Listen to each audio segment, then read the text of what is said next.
بسم الله الرحمن الرحيم. إن الحمد لله نحمده ونستعينه ونستغفره ونعوذ بالله من شرور أنفسنا ومن سيئات أعمالنا، من يهده الله فلا مضل له ومن يضلل فلا هادي له، وأشهد أن لا إله إلا الله وحده لا شريك له، وأشهد أن محمدا عبده ورسوله صلى الله عليه وعلى آله وصحبه وسلم تسليما كثيرا. أما بعد،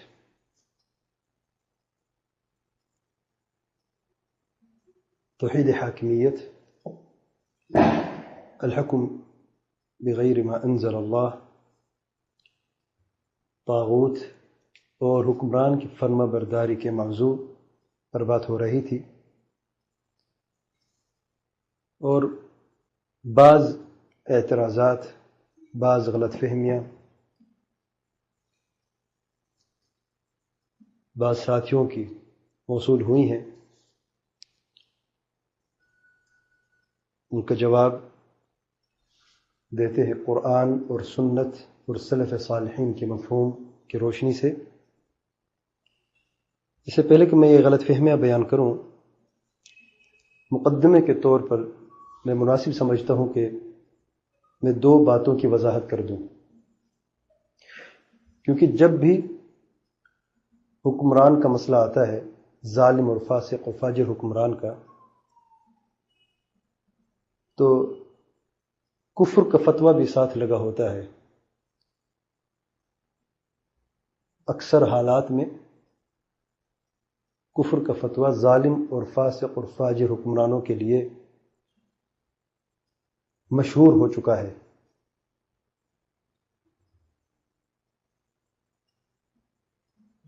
تو اس موضوع کی مناسبت سے بنیادی اصول میں بیان کرتا ہوں، اور بنیادی اصول میں جو اہم باتیں ہیں آج کے درس میں وہ بیان کروں گا، اور مقدمے میں دو چیزیں میں بیان کروں گا۔ نمبر ایک، تکفیر کے ضابطے اور اصول کیا ہیں،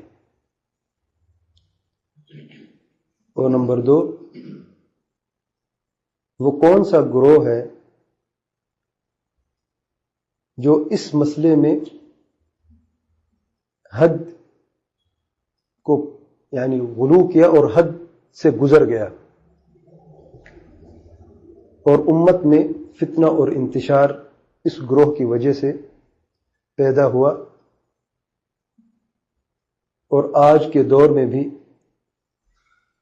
اس گروہ کے فتنے سے یہ امت ابھی تک خلاص نہیں پا سکی۔ تو آتے ہیں تکفیر کے اصول اور ضابطے۔ تکفیر کی تعریف کیا ہے؟ عام طور پہ لفظ ہم سنتے ہیں، یہ لفظ کفر سے لیا گیا ہے، اور تکفیر یعنی تفعیل، کفر کی تفعیل، یعنی کسی پر کفر کا فتویٰ لگانا، کسی کو کافر کہنا،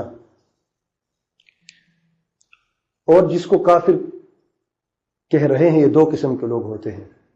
جس پر کفر کا فتویٰ لگتا ہے یہ دو قسم کے لوگ ہیں۔ نمبر ایک، غیر معین، نمبر دو، معین۔ غیر معین کہتے ہیں کوئی بھی شخص اس کا نام لیا بغیر، اس کی ذات کی طرف نشاندہی کیے بغیر، ایک گروہ ہے، وہ سارے گروہ کافر ہے مثال کے طور پر، یا جس نے بھی ایسا عمل کیا وہ کافر ہے۔ یعنی مثال کے طور پر جس نے بھی یہ عقیدہ رکھا کہ قرآن مجید اللہ تعالیٰ کی کلام نہیں ہے تو وہ کافر ہے، جس نے بھی یہ عقیدہ رکھا کہ اللہ تعالیٰ کے پیارے نبی صلی اللہ علیہ وسلم کے بعد کوئی اور نبی آئے گا وہ کافر ہے۔ یہ تکفیر غیر معین مطلق ہے، یہاں پر کسی کا نام نہیں لیا گیا، لیکن اگر فلان شخص ہے وہ یہ عقیدہ رکھتا ہے کہ نبی کریم صلی اللہ علیہ وسلم کے بعد کوئی نبی آئے گا تو ہم کہیں گے فلان شخص جو ہے کافر ہے، لیکن شروط اور موانع کو دیکھنے کے بعد۔ تفصیل میں آگے بیان کرتا ہوں۔ تو تعریف تکفیر کی یہ ہے کہ کسی پر کفر کا فتویٰ لگانا جو کفر اسے دائرہ اسلام سے خارج کر دیتا ہے۔ اور یاد رکھیے تکفیر جو ہے یہ دو طریقوں سے کی جاتی ہے. نمبر ایک شرعی طریقہ، جو اصول جو شریعت کے بیان کردہ اصول اور ضوابط کے حدود کے اندر ہو تو یہ صحیح طریقہ ہے اور حق ہے. اور دوسری قسم کی تکفیر وہ ہے جو بغیر کسی شرعی حدود اور اصول اور ضوابط کے کی جائے، اور یہ طریقہ باطل اور اہل زیغ اور اہل بدع کا طریقہ رہا ہے ہمیشہ. نمبر دو تاریخ تکفیر کے مرحلے. تکفیر یاد رکھیے ایسے نہیں آیا امت میں، یہ مرحلوں سے گزرا ہے، اور ہر دور میں جب بھی تکفیر کی بات ہوتی ہے تو یہ مراحل سامنے آتے ہیں. سب سے پہلا مرحلہ ہے تفسیق کا، فلاں شخص فاسق ہے. پھر مرحلہ ہوتا ہے تبدیع کا، فاسق سے وہ بدعتی ہو گیا. پھر مرحلہ آتا ہے تکفیر کا، بدعتی سے وہ کافر بن گیا. تکفیر کی تاریخ سب سے پہلے سیدنا عثمان بن عفان رضی اللہ تعالی عنہ کے دور میں لوگوں نے بات کرنا شروع کی تفسیق کی. تکفیر کی بات نہیں ہوئی تھی کہ نعوذ باللہ بعض منافقین اور کم ایمان والے لوگوں نے یہ کہا کہ سیدنا عثمان رضی اللہ عنہ جو ہے وہ فاسق ہے، حق کی بات نہیں کرتے، نا انصافی کرتے ہیں، اور مختلف قسم کی تہمتیں ان پر لگائیں.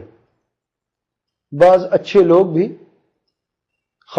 بعض نے خاموشی اختیار کی، اور یعنی روکا نہیں، خاموشی اختیار کی، کیونکہ ان کو یہ نہیں پتہ چل رہا تھا کہ واقعی ان کی بات حق ہے یا باطل ہے. لیکن سیدنا عثمان بن عفان رضی اللہ عنہ کو جب یہ خبر ملی کہ بعض تہمتیں ان پر لگائی گئی ہیں تو انہیں ممبر پر کھڑے ہو کر ان ساری تہمتوں کا رد کیا. یعنی مثال کے طور پر کہ جو گورنر تھے سیدنا عمر بن خطاب کے زمانے میں، ان سب کو ہٹا کر اپنے رشتہ داروں کو گورنر بنایا، یہ تہمت تھی. اور ایک اور تہمت تھی کہ ان کی جو سیلری تھی، جو معاوضہ لیتے تھے، جو پیسے بیت المال سے لیتے تھے، ان کو بھی بڑھا دیا. یہ بھی تہمت تھی کہ بیت المال سے پیسہ اپنے رشتہ داروں کو دیا جا رہا ہے. اور اس قسم کی بہت ساری اور بھی غلط فہمیاں تھیں. یہ غلط فہم بڑھتے بڑھتے لوگوں کے دل میں جا کے بیٹھ گئی. اگرچہ شروع کرنے والے موافقین تھے، لیکن بعض عوام جاہل اعراب بھی اس کو صحیح اور حق سمجھنے لگے. صحابہ کرام زندہ تھے، انہوں نے اس کی مخالفت کی. سیدنا علی بن ابی طالب رضی اللہ عنہ جو رافضی کہتے ہیں کہ سیدنا عثمان کے آپس میں ان کی دشمنی تھی، نعوذ باللہ، سب سے پہلے انہوں نے سیدنا عثمان کی تائید کی اور سب سے آگے تھے. بلکہ اپنے دونوں بیٹے سیدنا حسن و حسین رضی اللہ عنہم اجمعین، جب حصار سے عثمان والوں کے گھرانے کا، اپنے دونوں بیٹوں کو بھیجا کہ سیدنا عثمان بن عفان کی حراست کرو، جا کے گھر کے سامنے بیٹھے رہے، چوکی داری کرتے رہے. بہرحال تو بات شروع ہوئی تھی تفسیق سے. پھر آہستہ آہستہ یہ دروازہ کھل گیا اور منافقین کا نفاق آہستہ آہستہ اپنا کام کرتا گیا. سیدنا علی بن ابی طالب رضی اللہ عنہ کے زمانے میں تکفیر وجود میں آیا اور واضح آیا. سیدنا علی بن ابی طالب رضی اللہ عنہ، جیسا کہ آپ جانتے ہیں کہ جنگ جمر اور جنگ صفین میں، ان دو بڑی جنگوں میں بھی منافقین کا بڑا ہاتھ تھا. بلکہ منافقین نے ہی یہ جنگیں شروع کروائی تھی، اور جب جنگ رکی پھر منافقین نے ہی اس آگ پر، اس چنگاری پر پیٹرول ڈال کے اسے دوبارہ سے زندہ کر دیا. بہرحال لیکن سیدنا علی بن ابی طالب کے گروہ میں بعض ایسے لوگ تھے جو دین کی طرف دل میں تھی، محبت تو تھی لیکن علم نہیں تھا، کم علم رکھتے تھے، دین کی طرف تھی. اور بعض علماء بھی ان میں شامل تھے، لیکن یاد رکھیں ایک بھی صحابی ان میں شامل نہیں تھا. جن لوگوں نے تحکیم کی مخالفت کی کہ جب جنگ صفین کو روکنے کے لیے یہ طے ہوا کہ قرآن مجید جو فیصلہ کرے گا اسی پہ ہم عمل کریں گے، ہمارا حاکم قرآن مجید ہے، اور دونوں گروہ سیدنا معاویہ بن ابی سفیان اور سیدنا علی بن ابی طالب رضی اللہ عنہ اس پر انہوں نے اتفاق کیا. اگرچہ سیدنا علی بن ابی طالب اس پر راضی نہیں تھے شروع میں کہ اگر میں باطل پہ ہوتا تو سب سے پہلے جنگ ہی نہ کرتا، میں حق پہ ہوں، میرا ساتھ دینا چاہیے، لیکن سب صحابہ کے مشورے سے یہ بات طے ہوئی کہ اس فتنے کا سدجواب کرنا ہے، اس کی یہی طریقہ ہے کہ قرآن مجید کو ہم حاکم بنائیں. بہرحال تو اسی گروہ نے جو سیدنا علی بن ابی طالب کے گروہ میں تھا، انہوں نے پہلے سیدنا علی بن ابی طالب کو اس چیز پر آمادہ کر دیا کہ نہیں، آپ کو یہ فیصلہ ماننا ہی پڑے گا قرآن مجید کا، اب ہم جنگ نہیں کریں گے، قرآن مجید سامنے آ گیا، ہم نے قرآن کے فیصلوں کو ہی ماننا ہے. اب سیدنا علی بن ابی طالب ان سے کافی بار کہتے رہے کہ میں حق پہ ہوں، اگر باطل میں تو آپ میرے ساتھ نکلے کیوں جنگ کے لیے، لیکن ان کے کہنے پر ٹھیک ہے فیصلہ کرتے ہیں قرآن مجید کو. اب جب قرآن کا فیصلہ جب سنایا گیا تو یہاں پر انہوں نے یہ کہا کہ فیصلہ قرآن مجید کا نہیں ہوا، یہ فیصلہ تو لوگوں نے کیا ہے، سیدنا ابو موسیٰ اشعری اور سیدنا عمرو بن العاص رضی اللہ عنہم اجمعین، کہ دونوں گروہ میں سے ایک صحابی آئے اور انہوں نے قرآن مجید کو سامنے رکھ کر فیصلہ کیا. تو انہوں نے کہا نہیں، یہ فیصلہ قرآن کا نہیں ہے، یہ فیصلہ تو رجال کا ہے، لوگوں کا ہے، ہم اس کو نہیں مانتے. یہاں پر انہوں نے ایک نعرہ لگایا، ان الحکم الا للہ، حاکمیت صرف اللہ تعالیٰ کے لیے ہے اور فیصلہ صرف اللہ تعالیٰ کا ہی ہوگا، جس نے بھی اللہ تعالیٰ کے فیصلے میں قانون سازی کی وہ کافر ہے. تو نعوذ باللہ سب سے پہلے یہ کفریہ بات ان کی زبان سے نکلی، بہت ہی بڑی بات نکلی ان کی زبان سے. سیدنا علی بن ابی طالب، سیدنا معاویہ بن ابی سفیان، سیدنا ابو موسیٰ اشعری، سیدنا عمرو بن العاص جیسے عظیم صحابہ کو انہوں نے کافر کہا اور خود کفر کا فتویٰ جاری کر دیا. تو تکفیر اس طریقے سے وجود میں آئی ہے. اس تکفیر کے شر سے صحابہ کرام جیسے عظیم لوگ بھی نہ بچ سکے، اور جیسا میں آگے بیان کروں گا کہ ہر دور میں یہ فتنہ رہا ہے، اور ہر دور میں اس فتنے کی وجہ سے جو علماء کا طبقہ ہے وہ متاثر ہوا ہے، یا کفر کا فتویٰ لگتا ہے یا بکے ہوئے علماء ہیں، یہ ان حکمرانوں کو آتے بک چکے ہیں. تو اس طریقے کی باتیں یہ شروع سے موجود تھی. نمبر 3، تکفیر کے اسباب کیا ہیں، کیوں وجود میں آیا؟ نمبر 1، اتباع الہوى، ہوا نفس کی پیروی. اور ہوا نفس جو ہے یاد رکھیں ہر انسان کے اندر موجود ہے، اسے کوئی بچ نہیں سکتا الا من رحم اللہ سبحانہ و تعالی. کچھ لوگ سمجھتے ہیں کہ ہوا نفس کا مطلب ہے زنا کرنا، ہوا نفس کا مطلب ہے چوری کرنا، ڈکیتی کرنا، یا ہوا نفس کا مطلب ہے کہ کوئی ایسا غیر اخلاقی عمل کرنا جو شریعت کے مخالف ہو. یہ سارے بھی ہوا نفس، اس میں کوئی شک نہیں ہے. لیکن جو اس سے زیادہ اہم اور مضر ہوا نفس ہوتا ہے وہ ہوتا ہے ان لوگوں میں ہوتا ہے جو لوگ شکل و صورت سے راہ راست پر چلنے والے نظر آتے ہیں. 5 وقت نمازی ہوں گے لیکن نمازی ہونے کے ساتھ ساتھ، حاجی ہونے کے ساتھ ساتھ بدعت کرتے ہیں. یہ ہوا نفس ہے اور کیا ہے؟ بدعت ہوا نفس ہے. 40 سال حج کی ہے اپنی زندگی میں، لیکن قبر کا طواف کرتے ہیں، یہ ہوا نفس نہیں ہے تو کیا ہے؟ تو ہوا نفس کا مطلب یہ نہیں کہ صرف فاجر اور فاسق لوگوں کے اندر ہوا نفس ہوتا ہے. ہوا نفس تو ان لوگوں کے اندر بھی ہوتا ہے جو ظاہراً متقی پرہیزگار ہوتے ہیں. اور ہوا نفس کا مسئلہ جو ہوتا ہے یہ بہت ٹیڑھا مسئلہ ہے اور بہت سنگین مسئلہ ہے.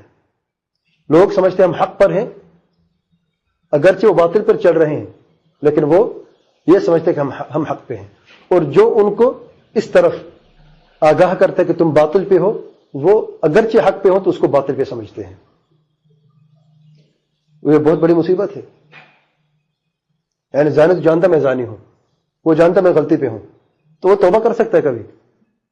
لیکن یہ لوگ جو اہل بدع ہیں، اہل خرافات ہیں، یہ کبھی سدھرنے والے نہیں، کیونکہ یہ سمجھتے ہیں کہ ہم اچھے راستے پہ جا رہے ہیں اور ہم سے اچھا کوئی ہے ہی نہیں. تو اچھا کبھی اپنے آپ کو تبدیل کرے گا؟ وہ تو کہے گا میں سب سے اچھا ہوں. اور اللہ تعالیٰ رحم کرے کہ ان لوگوں کی موت بدعت پہ ہوتی ہے. موقع نہیں ملتا توبہ کا. زانی کو موقع مل سکتا ہے, قاتل کو موقع مل سکتا ہے توبہ کا, لیکن بدعتی کو بہت مشکل ہی موقع ملتا ہے توبہ کا. اللہ تعالیٰ ہم سب کو محفوظ کرے. تو سب سے پہلے اتباع الہوا. اور اتباع الہوا کی پہچان کیا ہے؟ ہم کیسے سمجھیں گے کہ اتباع الہوا پہ جا رہے ہیں ہم یا راہ راست پہ جا رہے ہیں؟ کہ ہمارے اندر کوئی ہوا تو نہیں جس کی ہم اتباع کر رہے ہیں, اپنے نفس کی پیروی تو نہیں کر رہے ہیں ہم لوگ. اس کی ایک کسوٹی ہے, ایک ترازو دیا ہے اللہ تعالیٰ نے. اللہ تعالیٰ فرماتا ہے سورۃ النساء نمبر 113 میں, ومن يشاقق الرسول من بعد ما تبين له الهدى ويتبع غير سبيل المؤمنين نوله ما تولى ونصله جهنم وساءت مصيرا. جس نے بھی نبی کریم صلی اللہ علیہ وسلم کی مخالفت کی اس کے بعد کہ اسے راہ راست دکھایا گیا, راست دیکھ چکا ہے وہ, لیکن نبی کریم صلی اللہ علیہ وسلم کے راستے پر نہیں چلتا تو مخالفت ہوئی. اگرچہ زبان سے نہیں مانتا وہ, لیکن اس کے عمل سے یہ مخالفت واضح اور نمایاں ہوئی. نوله ما تولى, جو وہ چاہتا ہے اس کے لیے آسان کر دیں گے. لیکن اس سے پہلے واتبع غیر سبیل المؤمنین, کب اسے اس مشکل راستوں کو آسان کریں گے؟ جب وہ مومنوں کے راستوں کو چھوڑے گا. تو اس کی کسوٹی کیا ہے, ترازو کیا ہے کہ نبی کریم صلی اللہ علیہ وسلم کا راستہ کون سا ہے؟ آج کو تو قرآن حدیث کے سب لوگ بات کرتے ہیں, جس کو بھی دیکھ کے قرآن مجید کی آیت اور حدیث لے کے آتے ہیں. یعنی جتنے بھی گروہ نکلے ہیں, خوارج ہیں, شیعہ ہیں, معتزلی ہیں, جہمی ہیں یا اشاعرہ ہیں, صوفی ہیں, جتنے بھی گروہ موجود, قادیانی کو دیکھ لیں آپ, سب قرآن مجید کی آیت اور حدیث کو بیان کرتے ہیں. اگرچہ وہ اپنے ہوا نفس کی پیروی کر رہے ہوتے ہیں, لیکن دکھاتے قرآن حدیث ہے. وَاتَّبِعْ غَيْرَ سَبِيلِ الْمُؤْمِنِينَ, یہی کسوٹی ہے. اور مومنین کے راستے کو چھوڑ کر کسی اور کے راستے کی اتباع کرتا ہے. جس نے بھی مومنین کے راستے کو چھوڑ کر کسی اور کے راستے کی اتباع کی تو اس نے اپنے ہوا نفس کی پیروی کی, چاہے اسے نظر آئے یا نہ آئے, چاہے وہ ماننے کے لیے تیار ہے یا نہیں ہے. مومنین کون ہیں؟ سر فہرست صحابہ کرام رضی اللہ عنہم اجمعین, ان کے بعد ان کے جانشین تابعین, پھر تبع تابعین, اور ان کے بعد ومن تبعهم بإحسان الى یوم الدین. یہی سلف صالحین ہیں ہمارے, اور ہر دور میں یہ موجود ہیں. الفرقہ الناجیہ ہر دور میں موجود ہے. گروہ بندیوں کے ہوتے ہوئے بھی ایک گروہ موجود ہے جو حق پر ہے, جس کی تائید و نصرت اللہ تعالیٰ خود فرماتا ہے.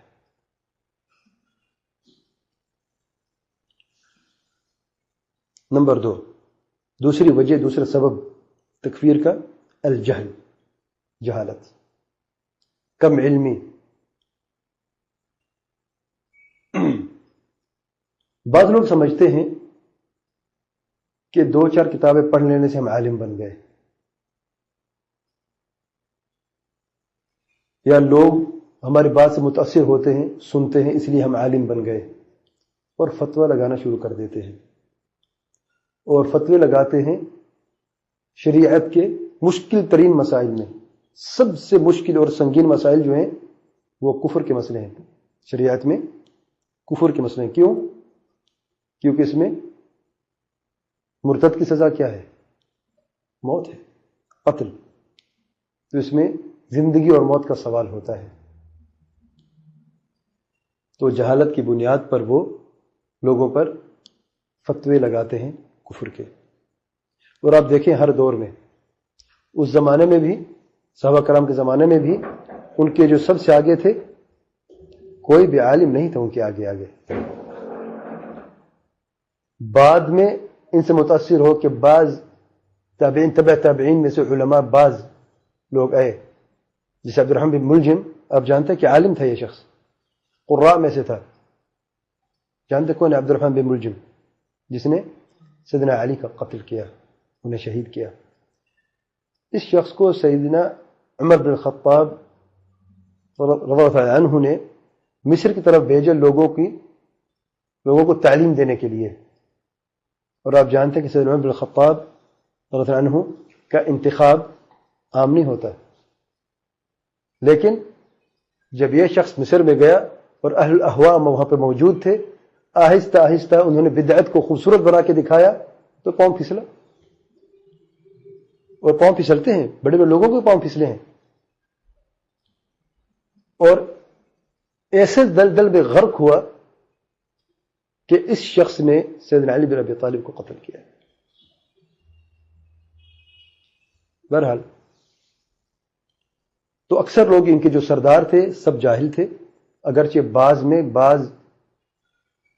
طلاب علم اور علماء متاثر ہوئے ان سے، لیکن یاد رکھیں اس دور میں سب سے بڑے عالم کون تھے؟ صحابہ کرام تھے. ایک بھی صحابی، ایک بھی، پوری تاریخ گواہ ہے، ایک بھی صحابی ان کے ساتھ نہیں تھا، ایک بھی نہیں تھا. جتنی بھی صحابہ زندہ تھے سب نے اس گروہ کی مذمت کی ہے، نصیحت کی ہے، روکا ہے، بلکہ جنگ کی ہے اور قتل بھی کیا ہے ان لوگوں کو. نمبر 3، تکفیر کی تیسری وجہ تقلید الفرق الضالہ، جو گمراہ فرقے ان کی تقلید کرنا. اور تقلید کا مطلب ہے کسی کے قول کو ماننا بغیر دلیل کے، کیونکہ ان خوارج کے پاس جو تکفیر کرتے ہیں ان کے پاس کوئی دلیل نہیں، تو جو لوگ ان کے راستے پہ چلتے ہیں وہ سب مقلدین ہیں، ان کی تقلید کرتے ہیں. کیا سیدنا علی بن ابی طالب کو قتل کرنے کی کوئی دلیل ہو سکتی ہے؟ کوئی مسلمان کہہ سکتا ہے کہ اس کی کوئی دلیل موجود ہے؟ ہرگز نہیں. تو جس نے بھی اس راستے کو اختیار کیا وہ مقلد ہے، اگرچہ وہ اپنی زبان سے کہتا رہے میں اہل حدیث اور سلفی ہوں، میں غیر مقلد ہوں، اگرچہ وہ کہتا رہے، لیکن حقیقتاً وہ مقلد ہے.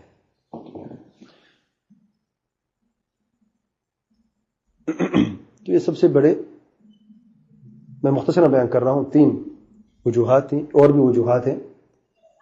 اس کا خطرہ کیا ہے؟ تکفیر کا خطرہ کیا ہے؟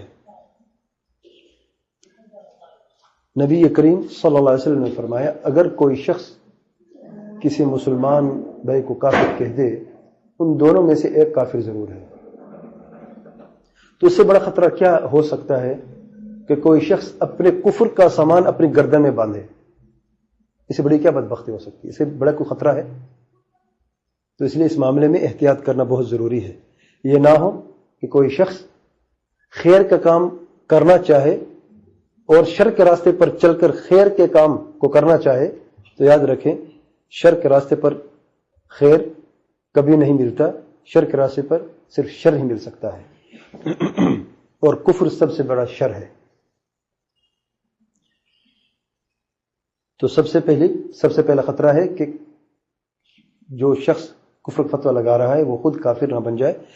نمبر 2، اس پر بہت عظیم چیزیں مترتب ہوتی ہیں. جس کو ہم نے کافر بنا دیا، یاد رکھیں اس کی بیوی کو طلاق ہو گیا، اس کے بچے اس کے وارث نہیں بن سکتے، نہ وہ ان کا وارث بن سکتا ہے، نہ اگر مر گیا نہ تو اس کا غسل کیا جائے گا، نہ اس کو کفن دیا جائے گا، نہ اس پر نماز پڑھی جائے گی، اور نہ اسے مسلمان کے قبرستان میں دفن کیا جائے گا، بلکہ وہ مرتد لوگوں سے قتل کرنا بھی واجب ہو جائے گا. یعنی حکمران وقت پر وہ حد قائم کرتا ہے، جیسا کہ بیان ہوگا. نمبر 3،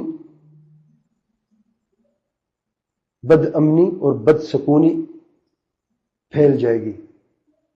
جب امن و امان نہیں رہے گا تو بد سکونی اور افراتفری کا عالم ہوگا، اور لوگ اللہ تعالیٰ کی عبادات، اور سب سے اہم عبادت نماز باجماعت ادا کرنا جو ہر مسلمان مرد پر فرض ہے، وہ بھی صحیح طریقے سے ادا نہیں ہو سکے گی.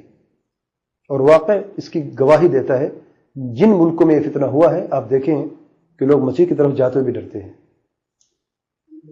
نمبر 4، اس کا یہ بھی خطرہ ہے تکفیر کا کہ یہ ایک شعار اور علامت اور نشانی بن چکا ہے گمراہ گروہوں کا.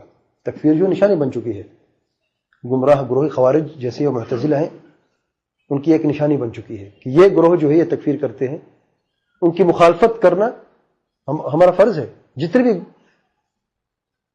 گمراہ گروہ ہیں جیسے جماعت ہمیشہ ان کی مخالفت کرتے ہیں، ان کے راستے پر کبھی نہیں چلتے تھے.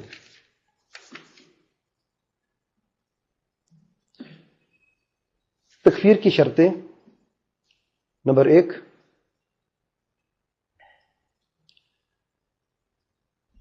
جس پر کفر کا فتویٰ لگایا جا رہا ہے اسے مکلف ہونا چاہیے، عاقل اور بالغ. اگر بچے سے کوئی کفر عمل ہو جاتا ہے تو کافر ہوگا کیا؟ نہیں. رفع القلم عن 3، عن الصبي حتى يبلغ، عن المجنون حتى يفيق، وعن النائم حتى يستيقظ. تو بچہ جب تک جوان نہیں ہوتا مکلف ہی نہیں ہے. پاگل جب تک اسے عقل نہیں ہے تو وہ مکلف ہی نہیں ہے. اور سویا ہوا شخص جب تک اسے جاگ نہیں ہے تو مکلف ہی نہیں ہے. تو مکلف ہونا سب سے پہلی شرط ہے.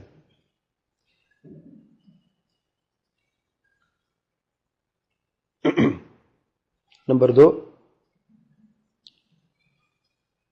جو کفر کا فتویٰ لگا رہا ہے یا جس پر کفر کا فتویٰ لگایا جا رہا ہے اسے علم ہونا چاہیے، ان یکون عالما بالحکم. جو عمل کر رہا ہے اس کو پتہ ہو کہ یہ جائز نہیں ہے. ضروری نہیں کہ اس کو پتہ ہو یہ کفر ہے کہ نہیں، لیکن اسے یہ پتہ ہو کہ یہ حرام ہے، جائز نہیں ہے. اگر اس کو پتہ نہیں ہے، اس نے جہالت میں ایسا کر دیا تو یہاں پر کفر فتویٰ نہیں لگے گا. تو دوسری شرط ہے علم کی، کہ اسے عالم ہونا چاہیے، جاننا چاہیے کہ اس نے جو عمل کیا ہے یہ جائز نہیں اور یہ کفر ہے. نمبر 3، ان یکون قاصدا، کہ اس نے جان بوجھ کے کیا ہو. غلطی سے اگر کوئی عمل ہو گیا ہو تو اس کی معافی ہے. نمبر 4، ان یکون مختارا، اپنے اختیار سے. اور اختیار کی ضد ہے اکراہ. قاصدا عمدا اور اختیار میں کیا فرق ہے؟ قصد کی ضد ہے غلطی سے کوئی کام ہو گیا. اور چوتھا ہے ان یکون مختارا، کہ وہ اپنے اختیار سے کام کرے. کسی شخص کے سر پر پسٹل رکھا ہے اور اس نے کہا ہے کہ تم کہو میں کافر ہوں تو میں گولی سے اڑا دیتا ہوں. یہ مکرہ ہے، اس کا اپنا اختیار نہیں ہے. تو یہ بے اختیاری میں مجبوراً اگر کہہ دیتا میں نے کفر اختیار کیا نعوذ باللہ، تو وہ کافر نہیں ہوتا.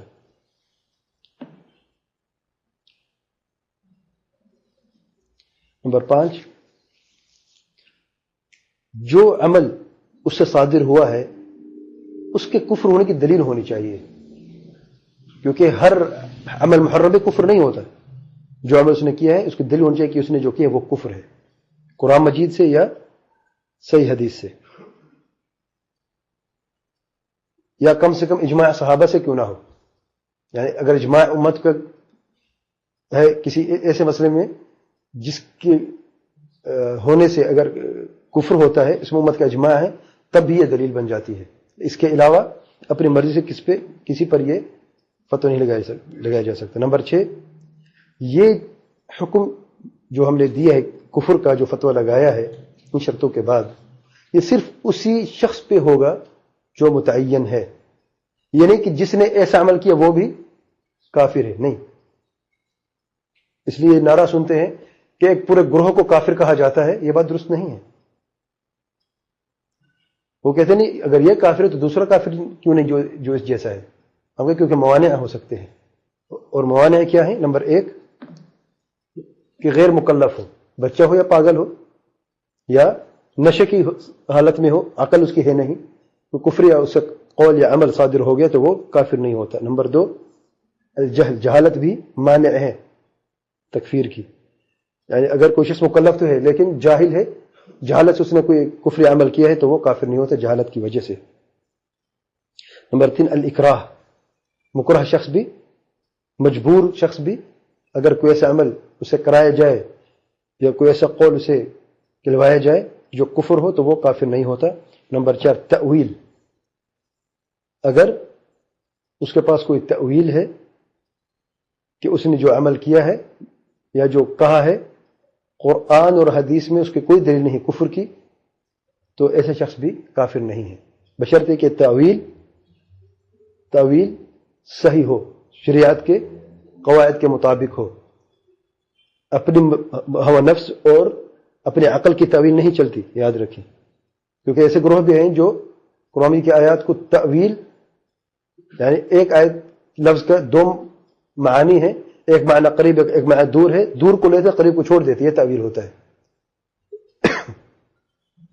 تو دور کے معنی کو لے لیتے ہیں جو بالکل دور ہے، جو اس سیاق اور سباق میں ہو ہی نہ، اس کو تعویل کہتے ہیں. کہ اگر ایسی تعویل ہے جو صرف عقل کی بنیاد پر ہو تو یہ نہیں مانی جاتی. اگر تعویل شریعت کے قواعد کے مطابق ہو اور اس کی کوئی گنجائش ہو تب وہ تعویل جو ہے قابل اعتبار ہے. اب آتے ہیں تکفیر کے ضوابط کی طرف اور اصول. نمبر 1، تکفیر یعنی کسی پر کفر کا فتویٰ لگانا حکم شرعی ہے، اور حکم شرعی بغیر دلیل کے ثابت نہیں ہوتا. اور دلیل شرعی یا تو قرآن مجید ہو یا سنت ہو یا اجماع ہو. نمبر 2، شریعت میں جس کا ذکر کفر کے ساتھ ہوا، یعنی جس کو کفر کا فتویٰ لگایا گیا شرعاً، وصف کی صورت میں یا جنس کی صورت میں یا عین کی صورت میں، تو ہم بھی اسے کافر سمجھیں گے. ولا کرامت لہ. السلام رحمۃ اللہ. یعنی مثال کے طور پہ جس کو وصف کی شکل میں کافر کہا گیا، مثال جانتا ہے جس میں اگر یہ وصف یہ صفت پائی جائے وہ کافر ہے. مثال کے طور پہ جن لوگوں نے یہ کہا کہ عیسیٰ علیہ السلام اللہ تعالیٰ کا بیٹا ہے، نعوذ باللہ، تو وہ کافر ہے. یہ وصف ہے، جس نے یہ وصف پایا وہ کافر ہوا. بجنسی ہی فلان جنس کے لوگ جو ہیں یہ کافر ہیں. اس کی مثال یہود و نصارہ. قرآن مجید میں لقد کفر الذین قالوا ان اللہ ثالث ثلاثہ، اور یہ نصارہ ہیں. تو یہود و نصارہ جو ہیں یہ جنس کے اعتبار سے کافر ہیں، تو ہم بھی کہتے ہیں یہود و نصارہ کافر ہیں. تیسرا بعینہ، جس کا نام کا ذکر کر کے کفر کا فتویٰ لگایا گیا شریعت میں تو ہم بھی کہتے ہیں وہ کافر. مثال کے طور پہ ابو لہب، تبت یدا ابی لہب وتب، ہم کہتے ہیں تبت یدا ابی لہب وتب، وہ کافر ہے، وہ جہنم میں ہے. نمبر 3، کفر کے شعبے ہیں اور حصے ہیں، جیسے کہ ایمان کے شعبے اور حصے ہیں. کچھ ایسے کفر ہوتے ہیں جو در اسلام سے خارج کر دیتے ہیں، کچھ ایسا کفر جو در اسلام سے خارج نہیں کر دیتا، ان کو بھی جاننا چاہیے، مد نظر رکھنا چاہیے. نمبر 4، کفر کی 2 قسمیں ہیں، کفر اکبر اور کفر اصغر. کفر اکبر در اسلام سے خارج کر دیتا ہے، اور کفر اصغر وہ کفر ہے جس کا شریعت میں نام تو کفر کا دیا گیا لیکن اسے در اسلام سے خارج نہیں کیا گیا، اسے کہتے کفر اصغر. اس کی مثالیں بہت ہیں، مثال بیان نہیں کروں گا کیونکہ تھوڑی سی لمبی بات ہے، لیکن یہ اچھی طرح یاد رکھنا چاہیے کہ کفر کے 2 قسمیں ہیں. نمبر 5، یہ فرق جاننا کہ کفر اکبر کفر اصغر میں کیا فرق ہے اور ہر کفر پر کیا کیا چیز مترتب ہوتی ہے. یعنی کفر اکبر کفر اصغر میں جو فرق ہے، کفر اکبر در اسلام سے خارج کر دیتا ہے، کفر اصغر در اسلام سے خارج نہیں کرتا. یہ سب سے بڑا فرق ہے دونوں میں. اور جس پر کفر اکبر کا فتویٰ لگایا جائے، جیسے میں نے پہلے بیان کیا، مرتد ہو جاتا ہے، شروط اور موانع کو دیکھنے کے بعد مرتد ہو جاتا ہے. اور جب مرتد ہو جاتا ہے تو اس کے اوپر جو چیزیں مترتب ہوتی ہیں شرعاً، بیوی کو طلاق، وارث نہیں بنے گا، نہ وہ کسی کا وارث بنے گا، اس پہ حد قائم کی جائے گی، اور علماء اس پہ حجت قائم کریں گے اور حاکم اس پر حد قائم کرے گا. اس طریقے سے پھر وہ اسے حد قائم کرنے کے بعد، قتل کرنے کے بعد، یا اگر جب وہ مر جاتا ہے تو اس کو کفن دفن، اور اس کو مسلمان کے قبرستان میں دفن نہیں کیا جائے گا بلکہ اسے گھسیٹ کر صحرا میں پھینک دیا جائے گا، اسے جانور نوچ کے کھا جائیں گے. ولا کرامہ. نمبر 6، الکفر و شرک بینہما عموم و خصوص. کفر اور شرک کے مسائل میں دونوں میں آپس میں جو تعلق ہے وہ عموم اور خصوص کا ہے. یعنی ہر مشرک کافر ہے لیکن ہر کافر مشرک نہیں. یہ بھی دیکھنا بہت ضروری ہے. الکفر والظلم، الکفر والشرک والظلم والفسق والنفاق، یہ 5 چیزیں ہیں. ان 5 چیزوں کی 2 قسمیں ہیں، اکبر بھی ہے اور اصغر بھی ہیں. یعنی کفر اکبر بھی اصغر بھی ہے، شرک اکبر بھی اصغر بھی ہے، نفاق اکبر بھی ہے اصغر بھی ہے، ظلم اصغر بھی ہے اکبر بھی ہے، فسق اکبر بھی ہے اور اصغر بھی ہے۔ اکبر در اسلام سے خارج کر دیتا ہے اور اصغر جو ہے وہ در اسلام سے خارج نہیں کرتا، لیکن اسے یہ کہا جاتا ہے کہ یہ فاسق ہے، یہ ظالم ہے، یہ منافق ہے، یہ کافر ہے، یہ مشرک ہے، لیکن اصغر ہی ہے۔ کوئی مثال جانتا ہے شرک اصغر کی مثال؟ من حلف بغیر اللہ فقد اشرک۔ تو یہ شرک اکبر کیوں نہیں؟ جس نے اللہ تعالیٰ کے بغیر کسی چیز کی قسم کھائی وہ مشرک ہے، تو اکبر کیوں نہیں ہے؟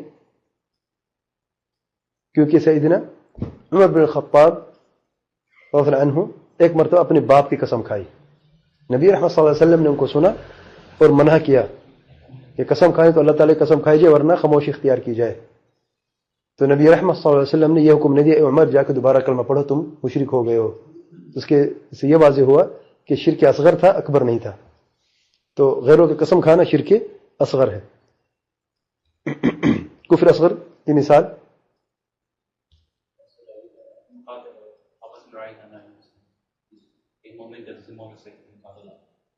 اگر کوئی مومن کسی دوسرے مومن کا قتل کرتا ہے تو نبی رحمت صلی اللہ علیہ وسلم نے فرمایا میرے بعد کافر نہ ہو جانا ایک دوسرے کا قتل کرتے ہوئے، یہ تو بعضکم رقاب بعض، تو لفظ کفر کا استعمال ہوا، لیکن کیا جو مسلمان قتل کرتے وہ کافر ہو جاتا ہے؟ کافر تو کفر اصغر ہے، اکبر نہیں ہے۔ تو لفظ کفر کا استعمال ہوا لیکن دائرہ اسلام سے خارج نہیں کیا گیا۔ اور نفاق کا اصغر کس کو آتا ہے؟ دلیل آیت المنافق ثلاث، اذا حدث کذب واذا وعد اخلف واذا اؤتمن خان۔ منافق کی تین نشانیاں ہیں، لفظ نفاق کا استعمال ہوا ہے، جھوٹ بولنا، جب بات کر جھوٹ بولے، جب وعدہ کر وعدہ خلافی کرے، اور جب اس کے پاس امانت رکھی ہے تو وہ خیانت کرے۔ تو یہ لفظ نفاق کا استعمال کیا گیا لیکن یہ نفاق اصغر ہے، اس لیے کہ فسق اور ظلم بھی اکبر بھی ہے اور اصغر بھی ہے۔ تو یہ بھی دیکھنا بہت ضروری ہے، اس سے پہلے کوئی فتویٰ دے کفر کا کسی کے اوپر تو یہ چیزیں دیکھنا ضروری ہے۔ نمبر 8، کفر کی بعض قسمیں وہ ہوتی ہیں جو دل سے ہوتی ہیں، یعنی دل کے اعتقاد سے کفر ہو جاتا ہے، یا زبان کے قول سے یا عمل سے۔ اعتقاد سے یہ عقیدہ رکھنا کہ عیسی علیہ السلام مشکل کشا ہے یا غوث مشکل کشا ہے، دونوں کو فرق ہے۔ اگر عیسیٰ یہ سمجھے کہ عیسیٰ مشکل کشا ہے تو وہ کافر ہے، اگر آج کے مسلمان یہ کہے کہ غوث مشکل کشا ہے وہ مسلمان ہے۔ ترازو دیکھ ہونا چاہیے نا۔ جس نے صرف یہ عقیدہ رکھا، مانگتا اللہ تعالیٰ سے ہے لیکن اس کا عقیدہ ہے کہ غوث مشکل کشا ہے، تو یہ عقیدے کی وجہ سے یہ کفر عمل ہے، کفر اعتقاد ہے۔ دوسرا ہے زبان کا قول، اس کی مثال جو نبی کریم صلی اللہ علیہ وسلم کو گالی دے، نعوذ باللہ، یا دین کو گالی دے یا اللہ تعالیٰ کو گالی، تو یہ کفر ہے، لیکن یہ قولاً زبان کا کفر ہے۔ اور جو عملاً کفر کی مثال من سجد لغیر اللہ، جس نے غیر اللہ کی کسی چیز کو بھی سجدہ کیا تو وہ کافر ہے، اور جس نے غیر اللہ کے لیے کوئی جانور ذبح کیا وہ بھی کفر۔ یہ سب اعمال ہیں جو کفر ہیں۔ نمبر 9،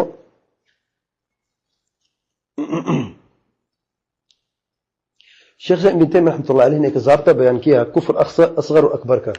اگر نص میں کفر اکبر اصغر آپ جاننا چاہیں تو دیکھیں جس کے لفظ کفر کے لفظ کے ساتھ اگر ال لگا ہوا ہے ال تو وہ اکبر ہے، ال نہیں تو وہ اصغر ہے۔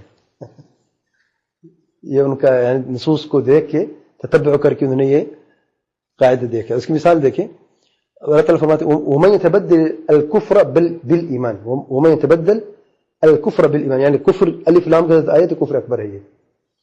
اور حدیث میں بین الرجل و بین الشرک والکفر ترک الصلاۃ، تو یہاں پر کفر جو ہے ال لگا ہوا ہے تو یہ کفر اکبر اصغر نہیں ہے، اسے تارک الصلاۃ جو ہے وہ کافر کفر اکبر ہے۔ تو جس کفر کے لفظ کے ساتھ ال لگ جائے تو وہ کفر اکبر مقصود ہوتا ہے۔ نمبر 10، اہل سنت والجماعت کے علماء ہمیشہ کفر کے لفظ کو بڑے احتیاط سے استعمال کرتے ہیں اور اللہ تعالیٰ سے بہت ڈرتے ہیں اس لفظ کو اپنی زبان سے نکالنے سے پہلے بڑا احتیاط کرتے ہیں اور اس لفظ کی تعظیم کرتے ہیں اور تساہل کبھی نہیں کرتے. یعنی مثال کے طور پر عقیدہ طحاویہ میں امام ابو جعفر طحاوی فرماتے ہیں ولا نكفر احد من اهل القبلة بذنب. اہل قبلہ جو مسلمان ہیں گناہ کے ارتکاب سے ہم کبھی بھی اس پر کفر فتویٰ نہیں لگاتے. اور جلد بازی نہیں کرتے کفر پر فتویٰ لگانے میں. معتزلہ نے کیا کیا؟ معتزلہ خلیفہ مامون کی طرف جو کہ علماء تھے جو قریب تھے وہ کہتے تھے کہ جو بھی یہ کہتا ہے کہ قرآن مخلوق نہیں اللہ تعالیٰ کے کلام ہے وہ کافر ہے. جو خلیفہ مامون نے دیکھا ذرا ہو سکتا ہے بھائی میں غلطی پہ ہوں اور میں کسی کا ایسے کافر کہہ کے حد قائم کر دوں تو اللہ تعالیٰ مجھ سے پوچھے گا. تو شروع میں ڈرا. انہوں نے کہا بھی آپ حد قائم کریں اس کا گناہ ہمارے سر پہ. یعنی دیکھیں اتنی ہٹ درمی بھی آپ ڈرتے کیوں ہیں؟ ہم علماء ہیں آپ حاکم ہیں ہم نے حجت قائم کر دی ہے اب اس کا گناہ ہمارے آپ کے سر پہ نہیں ہوگا. آپ صرف حکم دیں قتل کا اس کا گناہ ہمارے سر پہ ہے. کہ کتنی جلد بازی کرتے کفر کو فتویٰ لگانے میں اور یہ اہل بدع کی نشانی ہے. نمبر 11 التفریق بین تکفیر المعین وغیر المعین. اہل سنت والجماعت ہمیشہ فرق بیان کرتے ہیں تکفیر معین کا ایک خاص شخص کو کفر کا فتویٰ لگایا جا رہا ہے یا عام بات ہو رہی ہے دونوں میں فرق بیان کرتے ہیں. یعنی مثال کے طور پر جس نے اللہ تعالیٰ کے نازل کردہ فیصلے کے خلاف فیصلہ کیا تو کیا وہ کافر کفر اکبر ہے یا اصغر ہے؟ اس کی تفصیل بیان کرتے پھر فتویٰ لگاتے ہیں. یہ نہیں کہتے کہ سب کافر ہیں یہ نہیں کہتے کہ سب مومن ہیں. نہیں تفصیل.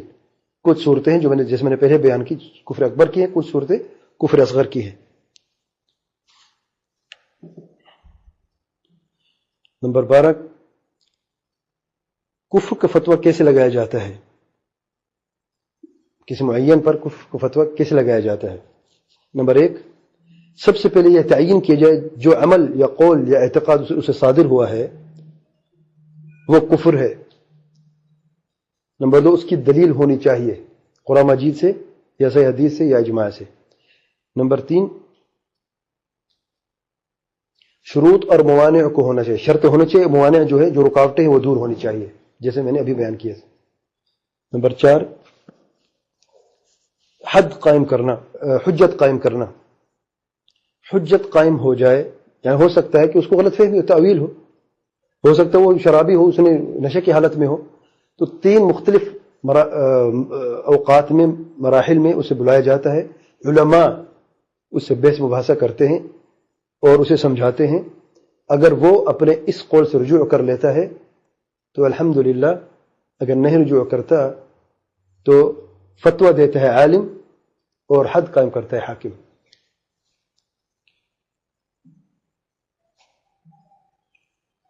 اور نمبر 4 کسی بھی شخص پر جس پر کفر کا فتویٰ لگایا جائے یعنی یہ شخص کافر ہے یہ نہیں کہتے کہ وہ جہنم میں ہے. یاد رکھیں کیونکہ ہم یہ نہیں جانتے کہ جب اسے قتل کیا گیا تو آخری وقت اس کے زبان پہ کیا تھا اس کے دل میں کیا تھا.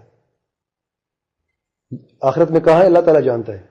دنیا کے اعتبار سے ہماری آنکھوں کے سامنے وہ کافر تھے ہم نے کافر کہہ دیا. بات سمجھ آئی کہ نہیں؟ کیونکہ یہ بات بہت سے لوگوں کو سمجھ نہیں آتی کہ کافر پھر جنت میں کیوں نہیں. بھئی کافر تو ظاہراً کافر تھا ہمارے سامنے. جو طریقہ ہمیں اللہ تعالیٰ نے حکم دی اس کے اوپر اس طریقے کی بنیاد پر ہم نے کفر فتویٰ اس پہ لگایا ہے. اب تلوار لگنے سے پہلے اس نے توبہ کی ہے یا نہیں کی ہے یا کچھ بھی کیا وہ اللہ تعالیٰ کے سپرد ہے. اب آخرت میں وہ کیا ہے ہمیں کیا پتہ کہاں ہے جنت میں دوزخ میں ہے ہم نہیں جانتے. تو جنت اور دوزخ کے فتویٰ لگانا ہمارا کام نہیں ہے وہ اللہ تعالیٰ ہی جانتا ہے. کیونکہ جیسے کہ نبی کریم صلی اللہ علیہ وسلم نے فرمایا الاعمال بالخواتیم. ایک حدیث انما الاعمال بالنیات دوسری انما الاعمال بالخواتیم. دونوں ملتی جلتی حدیثیں ہیں صحیح بخاری کی روایت ہے. ایک میں بالاعمال ہے نیات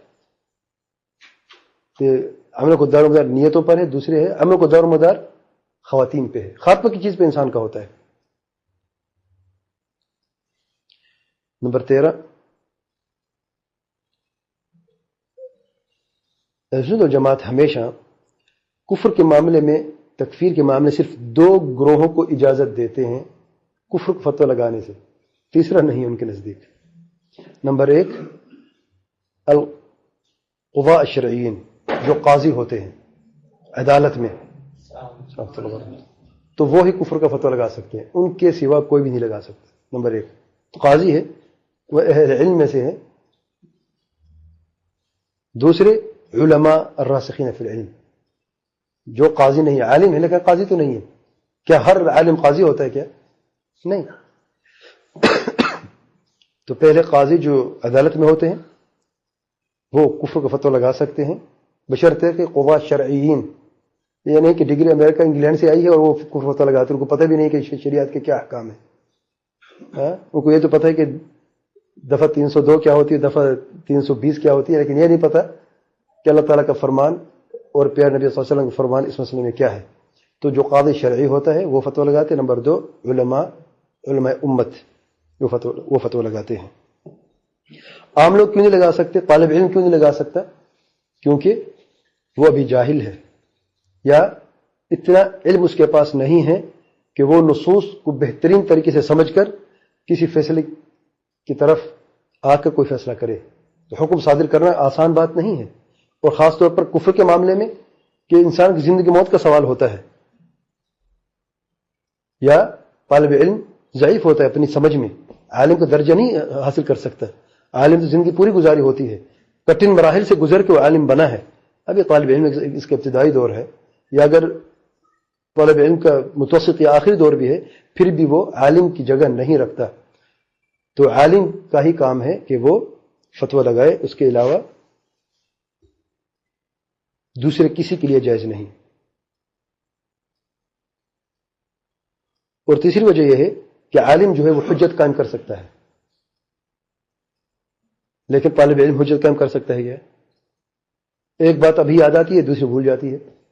تو عالم کیونکہ پورا علم ہوتا ہے اس کے پاس، تو اگر سامنے والا بحث مباحثے میں کہیں پھنسانا چاہے تو عالم کے پاس ایسا مواد ہے جو اسے رد کر سکتا ہے، اور بات اسی وقت ہو، یہ نہیں کہ اچھا کل ملیں گے، کل ملنے کی بات نہیں ہوتی یہاں پہ۔ یہ بات ہے ابھی فیصلہ ہونا ہے، وہ زندگی موت کا فیصلہ ہونا ہے۔ اس میں ہار جیت کی بات نہیں ہے، کوئی مناظرہ نہیں ہے کہ میں ہارا یا تم ہارے، نہیں، اس میں زندگی موت کا مسئلہ ہوتا ہے۔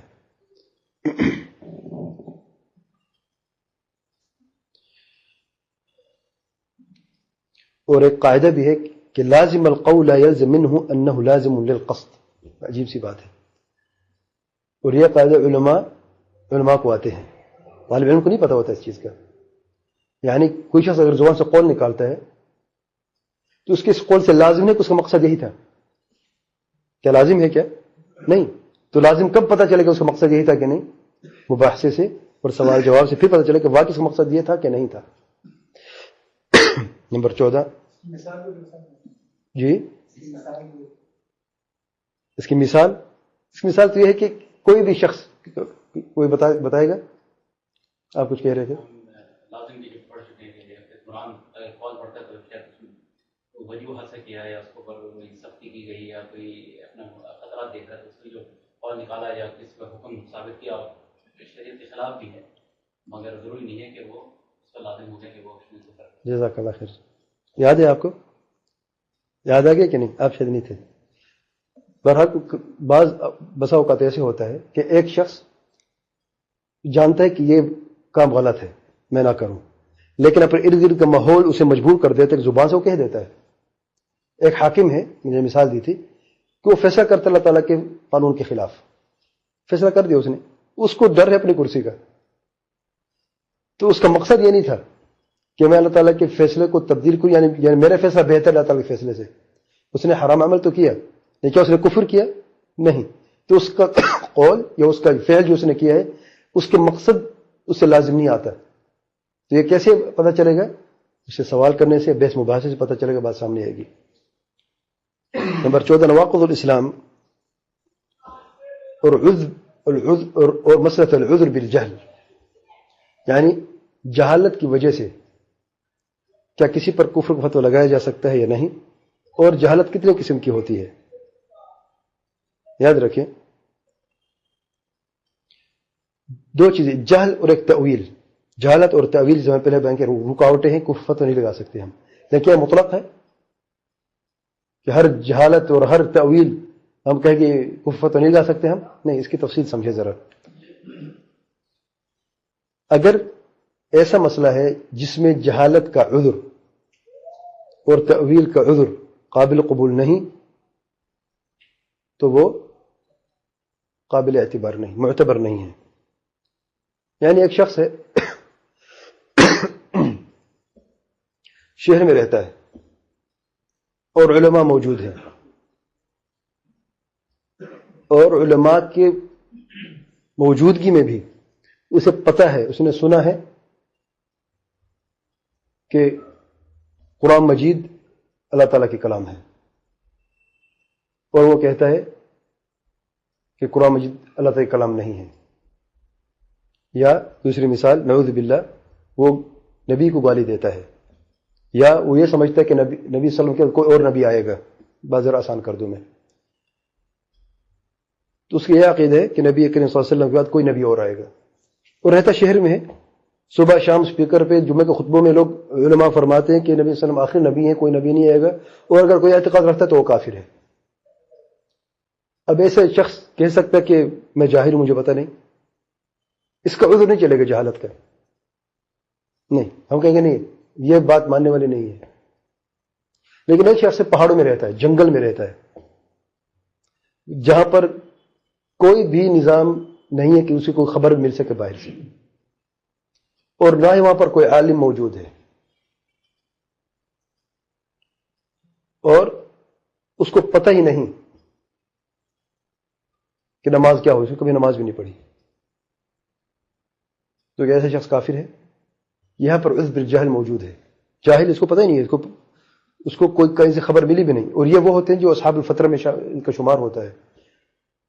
اصحاب الفترہ وہ لوگ تھے جو انبیاء علیہ السلام کے ایک نبی آیا، پھر دوسرے نبی آیا، بیچ میں کچھ ایسے لوگ تھے جن کی طرف کوئی نبی نہیں ہے، لیکن پچھلے نبی کی تعلیمات بھی ختم ہو گئی، دفن ہو گئی.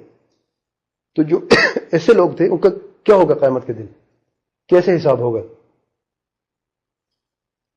تو علماء کے مختلف اقوال ہیں. جو علامہ ابن القیم رحمۃ اللہ علیہ فرماتے ہیں وہ یہ ہے کہ ان سے اللہ تعالیٰ امتحان لے گا اسی دن. اگر امتحان میں پاس ہو گئے جنت میں، فیل ہو گئے تو جہنم میں. تو عذر بالجہل کو سمجھنا چاہیے، اور تعویل بھی اسی طریقے سے جس میں نے پہلے بیان کیا. آج کے زمانے میں پہلے میں سمجھتا تھا نہیں ہے، لیکن آج کے زمانے میں بھی ایسے لوگ موجود ہیں. آپ دور نہ جائیں، اپنے ملک میں جائیں، پاکستان میں جو لوگ پہاڑوں میں رہتے ہیں. آپ کے علاقے نزدیک کوئی ایسے پہاڑی علاقہ ہے؟ نہیں دیکھا آپ نے. برا آج سے 60 سال پہلے، چلو اس کو چھوڑے، اپنے علاقے کو چھوڑتے ہیں، ایک تاریخی بات بیان کرتے ہیں. 60-70 سال پہلے آسٹریلیا میں ایک قبیلے کو دیکھا جو اپنا دنیا کے کھوج میں رہتے ہیں نا. انہوں نے آسٹریلیا کو دیکھا کہ ایک قبیلہ ہے جو جنگل میں رہتے، شہر یعنی ملک کے ایک ہی کونے میں رہتا ہے کہیں. وہ قبیلہ جو ہے اسے پتہ نہیں کہ دنیا اور بھی ہے، وہ سمجھتا ہے کہ ہم بس یہی دنیا ہے جہاں پہ ہم رہتے ہیں. یہ جانور ہیں اور یہ انسان ہیں، ہم نے کیسے زندگی گزارے بس یہ جانتے ہیں بس. انہیں تعجب ہوا جب ان سے وہ ملے تو وہ بڑا عجیب سے لفظ کہتے. وہ کہتے ہیں اٹھتے بیٹھتے اتناتو. بڑے پریشان ہوئے، تو مشکل سے ان کی زبان بھی نہیں آتی تھی. اب پتہ نہیں کتنے ترجمان بیچ میں آئے جو ترجمہ کر کے پتہ چلا کہ یہ کون ہے، یہ کیا کہتے ہیں. دیکھیں فطرت کو دیکھیں. اتناتو کا مطلب ہے وہ ذات جو نہ کھاتی ہے نہ پیتی ہے اور نہ گندگی خارج کرتی ہے. ہم اس ذات کو یاد کرتے ہیں اتناتو کے نام سے. اس نے ہمیں پیدا کیا ہے اور وہی واحد ذات ہے جس کو ہم رب مانتے ہیں. ان کے پاس کوئی علم نہیں، کچھ بھی نہیں ہے، پر فطرت سے زندہ ہے. بدن پہ صرف نیچے ایک چڈی سی چھوٹی سی کپڑا ہے، بس ننگے پھرتے رہتے ہیں. دنیا کا پتہ نہیں انہیں، جانوروں کی طرح زندگی گزارتے ہیں. لیکن فطرت میں دیکھیں توحید کیسے ہے فطرت میں. تو یہ قبیلہ آج 70 سال پہلے تک بھی موجود تھا آسٹریلیا میں، اور دور دراز گاؤں میں بھی آج بھی ایسے لوگ موجود ہیں جو دین کے علم سے بالکل دور ہیں، لیکن جیسے جیسے اب ڈش آ رہی ہے گھروں میں، آہستہ آہستہ نیٹ آ رہا ہے، تو یہ چیزیں اگر اس میں بہت برائیاں بھی ہیں، لیکن ایک اچھی بات یہ ہے کہ یہ حجت قائم کر رہی ہے لوگوں پر. جہاں پر 20 برے چینل ہیں، ایک چینل جب توحید کی بات کرتا ہے حجت قائم ہو جاتی ہے. یہ جو واقعہ ہے، جو سونامی جو آیا تھا اس میں انڈیا کے پاس جزائر نکلی کا انضمان، یہ سوال اٹھا تھا کہ ادھر انڈیا کسی کو جانے نہیں دیتے حکومت، اور وہ بہت ہی قدیم اور ابھی تک وہی روایت نہیں ہوتی. یہ سوال آیا ہے. اچھا، انڈیا میں کچھ ایسے بعض جگہ نے جہاں کسی کو جانا بالکل مطلب منع ہے، اور وہاں پر جو لوگ سب ہندو ہیں. پتہ نہیں کچھ کسی ہوتا ہے ان کا کیا ہوتا ہے، کوئی وہ کہہ رہے ہیں ان کو اپنے ان کو نکلنے بھی نہیں دیتے نہ ان کو. اچھا، اللہ، میں پہلی دفعہ سن رہا ہوں یہ، سبحان اللہ. بہرحال تو ایسی چیزیں مثالیں موجود ہیں. بہرحال نمبر 15، اگر کوئی شخص نواقض اسلام میں سے کوئی ناقض کرتے ہوئے مر جائے تو ہم یہ نہیں کہیں گے کہ وہ جہنم میں ہے.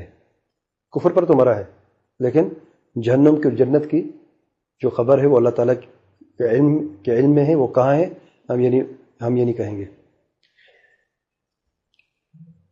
نمبر 16،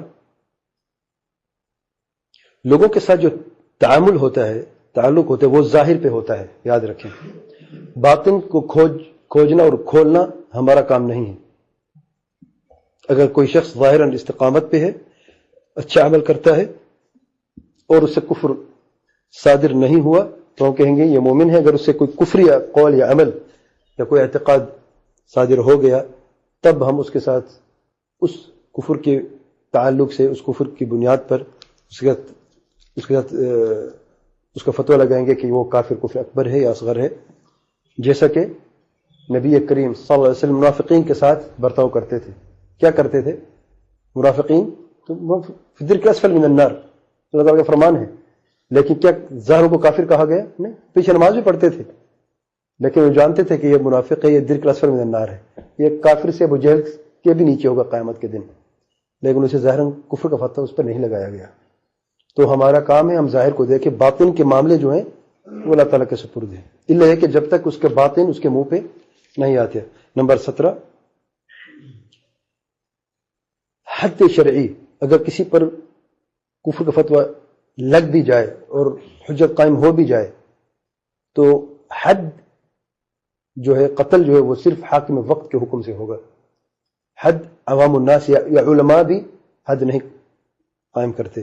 حد قائم کرتے یہ حاکم کا وقت ہے، یہ حاکم کا عمل ہے. حد صرف وہی قائم کرے گا، کیونکہ اگر حاکم کو اس مشن سے نکال دیا جائے اور یہ کہیے بھی آپ کا کام نہیں ہے، یہ ہمارا کام ہے، تو کوئی بھی شخص کسی کو دیکھے گا کہ کفر عمل کرے، اس کو گردن اڑا دے گا.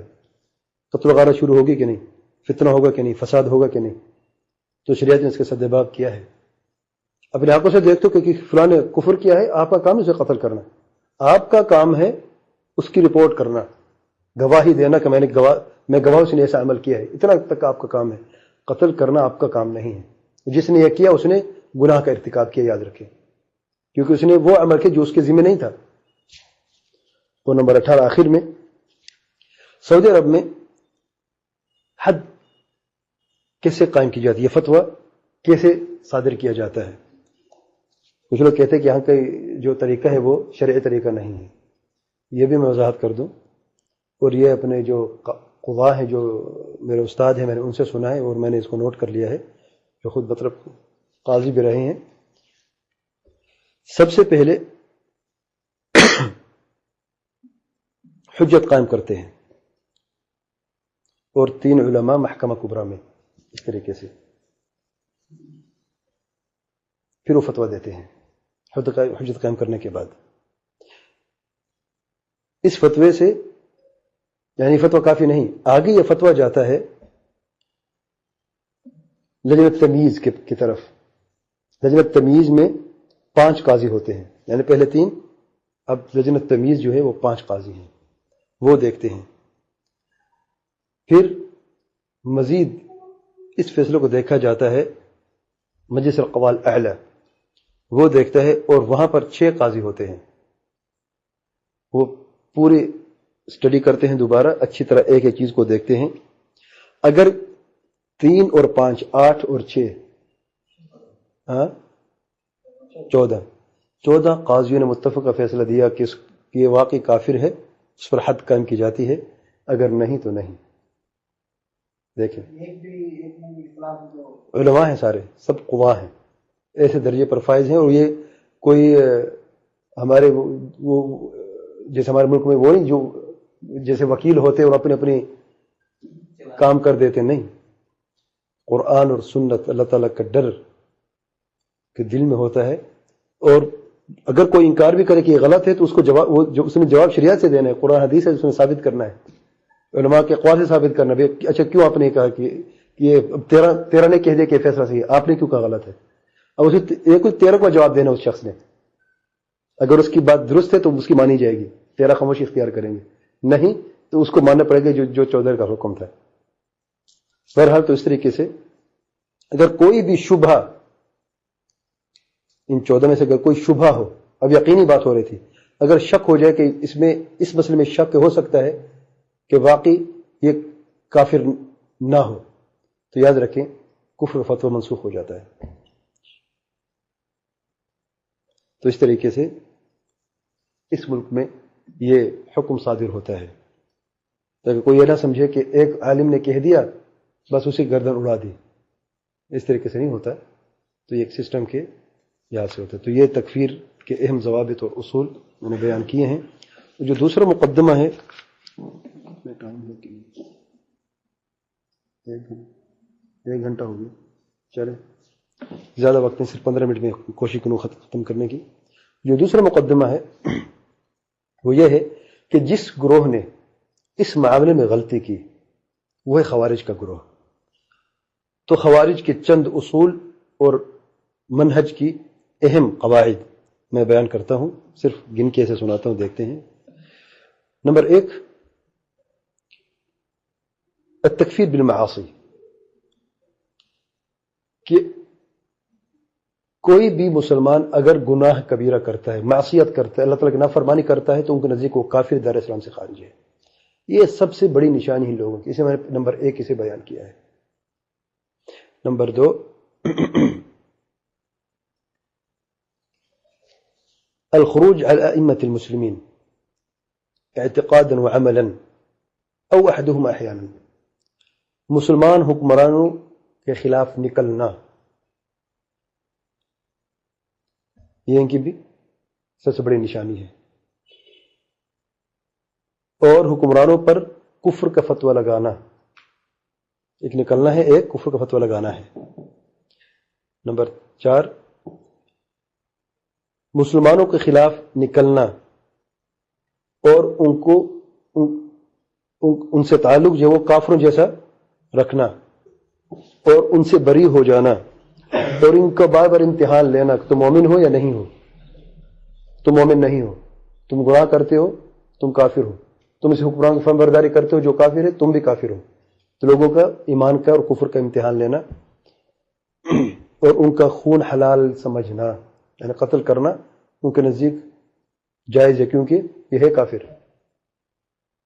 نمبر 5، جتنی بھی نصوص ہیں، نص کہتے ہیں قرآن کو اور حدیث کو، جتنی بھی نصوص ہیں امر بالمعروف و نہی عن المنکر کے، وہ صرف حکمرانوں پر ہی واپس کرتے ہیں. جتنی بھی ہیں، جہاں پر دیکھیں گے آیت میں امر بالمعروف و نہی عن المنکر ہے یا کسی حدیث میں ہے، تو کہتے ہیں اس کا مقصد ہے حکمران، اس کو امر معروف کرو، اس کو نہی عن المنکر کرو، یہ حکمران کے لیے خاص ہے.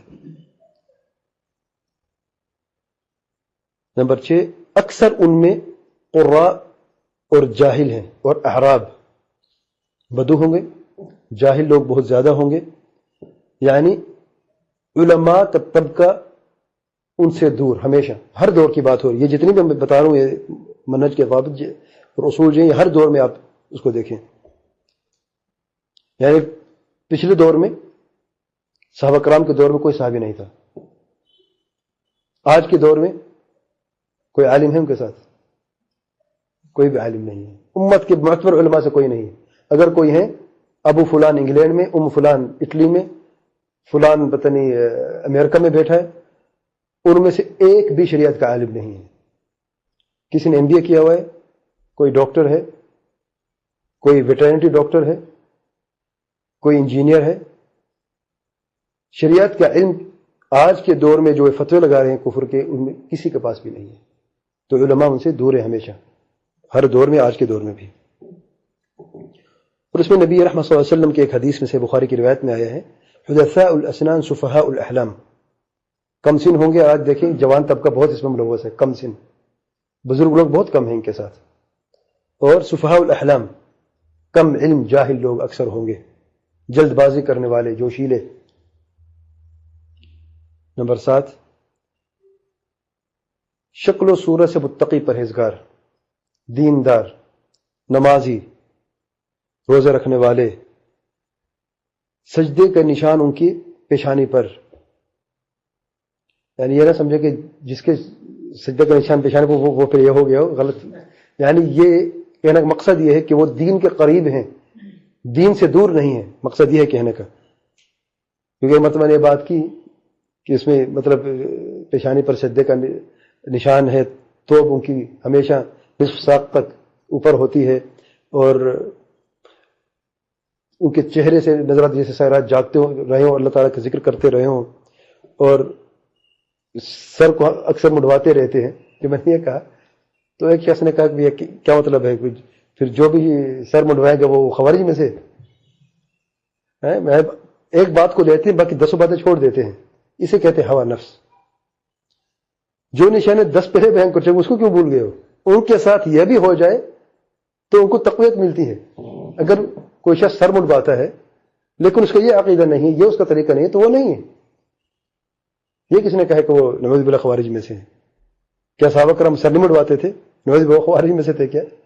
میں تو بار بار کہہ رہا ہوں کہ صحابہ کرام ان سے بری ہیں، اور ہر مومن متقی اس جماعت میں سے ان سے بری ہے. بہرحال تو یہ ظاہراً ان کی جو شکل و صورت ہے، یعنی وہ دیندار ہیں، دین کے قریب ہیں، کوئی داڑھی منڈوانے والے نہیں، کوئی جیسے مطلب سنگر وغیرہ ہوتے ہیں یا گانے بجانے والے، وہ شکل نہیں اختیار کرتے یہ لوگ. یہ دیندار لوگ ہیں، دین کے قریب، دین سے محبت کرنے والے لوگ ہیں، لیکن راہ سے ہٹ گئے ہیں. اور اس کی دلیل میں بھی صحیح بخاری کی روایت میں نبی رحمت صلی اللہ علیہ وسلم نے فرمایا، تحقیروا صلاتکم عند صلاتہم، تم اپنی نماز کو حقارت کی نظر سے دیکھو گے ان لوگوں کی نماز کے سامنے. یعنی کون مخاطب کون ہے؟ صحابہ کرام جو اولیاء کے سردار ہیں. ان کی نماز کیسی تھی کوئی جان سکتا ہے؟ کتنی زبردست اور پیاری نماز پڑھتے تھے. آج ہم جو نماز پڑھتے ہیں، اللہ تعالیٰ کے فضل و کرم کے بعد، نبی کریم صلی اللہ علیہ وسلم کے فضل و کرم کے بعد، یہ ان کا فضل و کرم احسان ہے ہم لوگوں پر کہ ہم تک نماز کا طریقہ پہنچایا ان لوگوں نے. یعنی خوارج جب نماز پڑھتے تو صحابہ کرام اپنی نماز کو حقارت کی نظر سے دیکھتے. کتنی اچھی نماز پڑھتے وہ لوگ جو خوارج ہیں، اس کے باوجود بھی خوارج ہیں. ایک روایت میں آیا ہم کلاب النار، سے بخاری کی روایت میں، وہ جہنم کے کتے ہیں. یعنی نبی رحمت صلی اللہ علیہ وسلم ہمیشہ اچھی بات کر تو گالی کبھی نہیں اپنے منہ سے ایسے لفظ نکالتے، لیکن خوارج کے معاملے میں ان کے فتنہ اور شر اتنی سنگین ہے امت میں، ان کا زخم اتنا گہرا ہے کہ امت میں قتل و غارت اور فتنہ اور انتشار اتنا پھیل جاتا ہے کہ نبی رحمت صلی اللہ علیہ وسلم جو کو اللہ رحمت للعالمین بنا کر بھیجا ہے، ان کے بارے میں کلاب النار فرمایا ہے. یہ صرف جہنم میں نہیں ہیں بلکہ جہنم کے کتے ہیں، والعیاذ باللہ. بہرحال نمبر 8، دین کا فقہ اور سمجھ بہت کم ہے لوگوں میں. قرآن مجید تو پڑھتے ہیں، بہت زیادہ پڑھتے ہیں، لیکن سمجھ سے دور ہیں. اور اس کی دلیل میں بھی نبی رحمت صلی اللہ علیہ وسلم سے بخاری میں فرماتے ہیں، یقرؤون القرآن لا یجاوز حناجرہم، قرآن مجید تو پڑھتے ہیں، ان کے حلق سے اترتا نہیں. اور حلق سے اترتا نہیں کہ 2 مفہوم ہے. ایک، زیادہ پڑھتے رہتے ہیں. نمبر 2، دل میں جاتا نہیں ہے، حلق میں رہتا ہے. بس حلق میں رہنے کے 2، لیکن لفظ ایک ہے، فائدے 2 ہیں. یعنی حلق میں ہمیشہ سے بار بار کثرت سے پڑھتے ہیں، حلق سے اترتے نہیں، دل کی طرف جاتے نہیں، صرف حلق میں رکو رہتے ہیں. بس پڑھنا جانتے ہیں، سمجھنا جانتے نہیں. نمبر 9، ان میں سے کوئی صحابہ بھی نہیں تھا، کوئی علماء میں سے بھی کوئی نہیں تھا، نہ فقہاء میں سے تک. اور ہر دور میں یاد رکھیں علماء موجود ہیں لیکن ان کے ساتھ کوئی بھی عالم نہیں تھا. اور اس کی دلیل میں سیدنا عبداللہ بن عباس رضی اللہ عنہما جب ان کو سیدنا علی بن ابی طالب رضی اللہ عنہ نے بھیجا ان سے مناظرہ کرنے کے لیے خوارج سے، سیدنا عبداللہ بن عباس رضی اللہ عنہما نے فرمایا ان کو خطاب کرتے ہوئے وَلَيْسَ فِيكُم مِّنْهُمْ أَحَدٌ، یعنی تم لوگ اپنی غلطی کی یہی نشانی کافی ہے کہ تم غلط راستے پہ ہو، گمراہی کے راستے پہ ہو، کوئی تمہارے ساتھ ایک صحابی بھی نہیں ہے، کوئی ایک صحابی ہوتا تمہارے ساتھ. اسی لفظ پہ 4000 لوگ ہٹ گئے. 4000 لوگ کہ صحیح بات ہے، ہمارے پاس تو کوئی صحابہ میں سے کوئی بھی نہیں ہے، جن پر اللہ تعالیٰ راضی ہے، اللہ تعالیٰ نے گواہی دی رضی اللہ عنہم ورضوا عنہ. یہ تو پڑھا ہے ان لوگوں نے قرآن مجید میں لیکن سمجھا نہیں تھا. جن پر اللہ راضی ہے اور رضا کی گواہی دے رہے ہو، وہ اس گروہ میں 12000 کی تعداد تھی، 12000 میں ایک بھی صحابی نہیں ہے، تو کیا یہی راز پہ ہیں؟ اور کس کے خلاف جنگ کرنے کے نکل رہے ہیں؟ صحابہ کرام کے خلاف. نہیں تم غلط پہ ہو. تو 4000 لوگ نکل گئے اور باقی 8000 رہ گئے تھے. بہرحال نمبر 10 غرور اور تکبر ان میں بہت نمایاں ہوتا ہے. وہ کہتے کہ بس جو ہم نے کہا وہ صحیح ہے، جن کو اپنے علماء سمجھتے ہیں جو ان کا قول ہے وہی صحیح ہے، اور باقی کوئی عالم نہیں ہے. پچھلے زمانے میں سیدنا علی بن ابی طالب، سیدنا عبداللہ بن عباس اور صحابہ کرام کو کیا کہا؟ صرف یہ نہیں کہا جاہل ہے نعوذ باللہ، بلکہ نعوذ باللہ یہ کہا کہ کافر ہے. صحابہ کرام کو پر کفر کا فتویٰ لگایا. اور ہر دور میں یہ لوگ موجود تھے. آہستہ آہستہ آج کے دور میں بھی دیکھیں، آج کے دور میں کیا کہتے ہیں؟ شیخ بن باز، شیخ بن عثیمین، علامہ البانی، یہ سب بکے ہوئے ہیں. یہ علماء سلاطین ہیں، ان کو کیا پتہ جہاد کیا ہوتا ہے؟ ان کو کیا پتہ کہ جو لوگ اللہ تعالیٰ کے فیصلے کو چھوڑ کر، جو پناہ اللہ تعالیٰ کے فیصلے کو چھوڑ کر اپنے فیصلے صادر کرتے ہیں، اپنے قانون بناتے ہیں، قانون سازی کرتے ہیں، وہ کافر ہیں. لیکن یہ ایسے علماء ہیں جو کہتے کافر نہیں ہے، تو یہ بکے ہوئے نہیں ہے تو اور کیا ہے؟ ہم یہ کہتے ہیں کہ آپ لوگوں کا قصور نہیں ہے، یہ راستہ ہی ایسا ہے. اس راستے میں جو بھی چلتے ہیں اس کے منہ سے یہی نکلتا ہے. اگر صحابہ کرام محفوظ نہ رہ سکے تو آج کے علماء کیسے محفوظ رہ سکتے ہیں؟ نمبر 11 استدلال کے منہج میں بہت بڑا خلل ہے. قرآن مجید کی آیت کو لیتے ہیں اور وعید کی آیت کو لیتے ہیں، وعد کی آیت کو چھوڑ دیتے ہیں. جس آیت میں جہنم کی سزا ہے، ڈرانے کی آیات وہ لیتے ہیں، جس میں جنت کی بشارت وہ چھوڑ دیتے ہیں. اور بڑا عجیب استدلال کا منہج ہے، بڑا عجیب طریقہ ہے، اور یہیں سے ان لوگوں کو غلطی لگی ہے. اور سیدنا عبداللہ بن عمر بن الخطاب رضی اللہ عنہما فرماتے ہیں صحیح بخاری میں انطلقوا الى آیات نزلت فی الکفار فجعلوها علی المؤمنین. ایسی آیتیں جو قرآن مجید میں تھی، جو کافروں کے بارے میں تھی، ان آیتوں کو مسلمانوں پر لگانا شروع کر دیا. وہی آیتیں جو کافروں کے لیے تھی. اب کتنا عجیب منہج استدلال کر لوگوں کا. نمبر 12 حدیث اور سنت کے علم سے بالکل جاہل و کورے ہیں. اکثر ان کی کتابوں میں، اگرچہ کہ کوئی معتبر کتابیں ہیں بھی نہیں، آج بھی نہیں ہے، کسی دور میں بھی نہیں تھی، لیکن اکثر ان کے جو مقالات ہیں، ان کے جو کتابچے نکلتے ہیں، اور آج کل تو اکثر انٹرنیٹ استعمال کرتے ہیں، ان کے لیے معتبر چیز وہی ہے، تو اسی پہ لگے رہتے بیچارے صبح شام. تو اکثر جو ہے وہ قرآن مجید کی آیتیں آپ پائیں گے. اب ذرا غور کرنا دیکھنا، جتنی ان کی سائڈ سے اکثر قرآن مجید کی آیتیں ہوں گی، حدیث بہت کم ہوں گی، اور سب سے کم جو ہے وہ علماء سلف کے اقوال یا صحابہ کرام کے اقوال، یا تو ہوں گے، نہیں ہوں گے تو ایک دو بس. نمبر 13 بہت ہی جلدی اپنے رائے تبدیل کر دیتے ہیں، بہت ہی جلدی. کیوں؟ ثابت قدمی نہیں ہے. کیوں؟ کیونکہ دلیل نہیں ہے. جب دلیل نہیں ہوتی تو ثابت قدمی نہیں ہوتی اور پاؤں پھسلنے کا خدشہ ہوتا ہے. اور اکثر آپس میں ان کا جھگڑا بھی ہوتا ہے، ان کی گروہ بندی بھی ہوتی ہے، آپس میں بھی جھگڑتے ہیں اکثر. نمبر 14 بہت ہی جلدی فتویٰ لگاتے ہیں، فسق، بدعت، کفر کا خاص طور پہ، بغیر تأنی، بغیر صبر، بغیر تحمل کے، بغیر تثبت کے. نمبر 15 لوگوں کے دلوں پر تہمت لگانا اور فتوے لگانا، بس اس نے ایسا کیا تو وہ کافر ہے بس. تو یا یہ شخص جو ہے نا، دیکھو یہ شکل سے مجھے لگتا ہے کہ یہ بندہ کافر ہے. سبحان اللہ. کیوں بے شکل سے کافر؟ بھائی اس کی داڑھی نہیں ہے. داڑھی تو وہ کافر ہے کیا؟ کیونکہ اللہ تعالیٰ کے پیارے رسول صلی اللہ علیہ وسلم نے داڑھی کا حکم دیا ہے. اس کی داڑھی نہیں ہے تو یہ نافرمان ہے. اللہ تعالیٰ نے فرمایا ہے وَإِن تُطِيعُوهُ تَهْتَدُوا، جس نے پیارے نبی صلی اللہ علیہ وسلم کی پیروی کی اس نے ہدایت پا لی. تو اس نے ہدایت نہیں پائی. ہم تو یہ کہتے ہیں وہ نافرمان ضرور ہے لیکن کس نے کہا کہ وہ کافر ہے؟ اچھا. نمبر 16، شدت اور تلخ کلامی کا اختیار کرنا. نرمی ان سے بالکل دور ہے. بہت کم لوگ آپ کو ملیں گے جو نرمی سے بات کریں گے یا صبر تحمل سے آپ کی بات سنیں گے، بہت کم.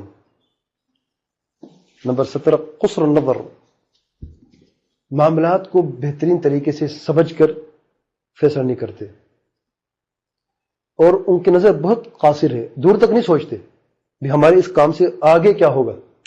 نہیں، ابھی کیا ہونا ہے بس یہ سوچتے ہیں، ابھی ہم نے کیا کرنا ہے. ابھی چاہے امت کے آگے ٹکڑے ٹکڑے ہو جائیں، امت کو آگ لگ جائے، کچھ بھی ہو جائے، اس کی پرواہ نہیں ہے.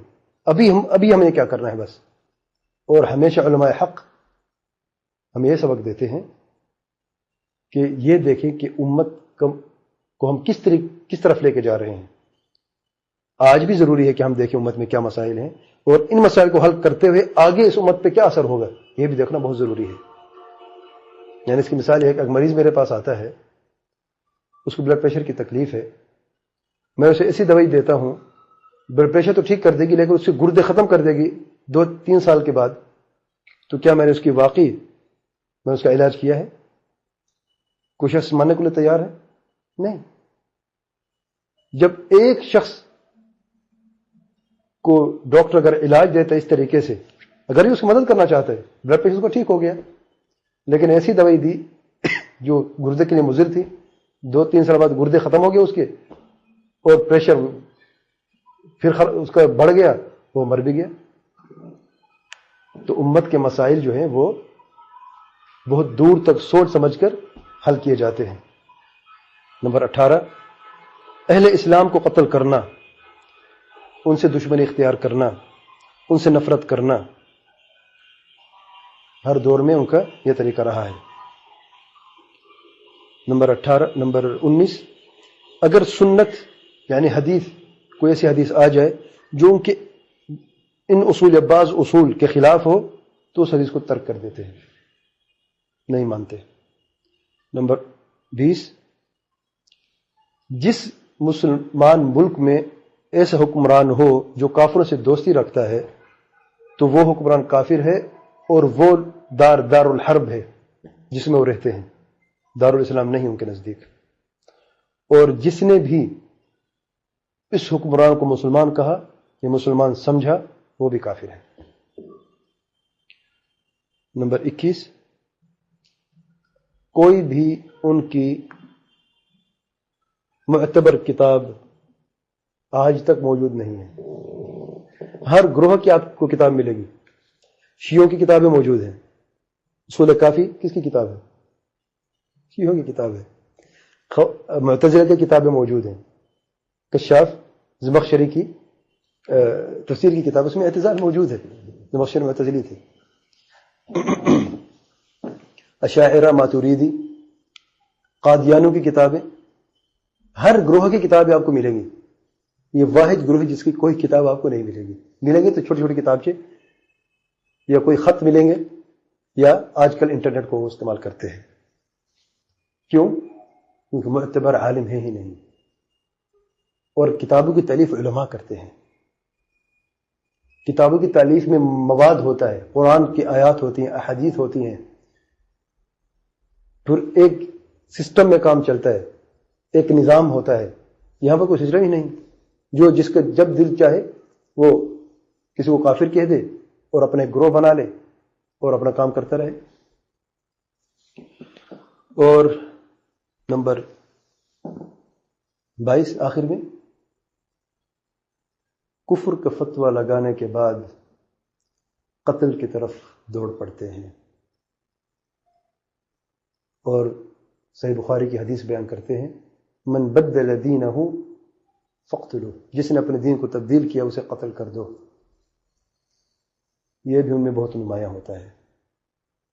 یعنی آج کل دیکھیں آپ جو خود کش حملے ہو رہے ہیں، جو قتل عام ہو رہا ہے مسلمانوں کا،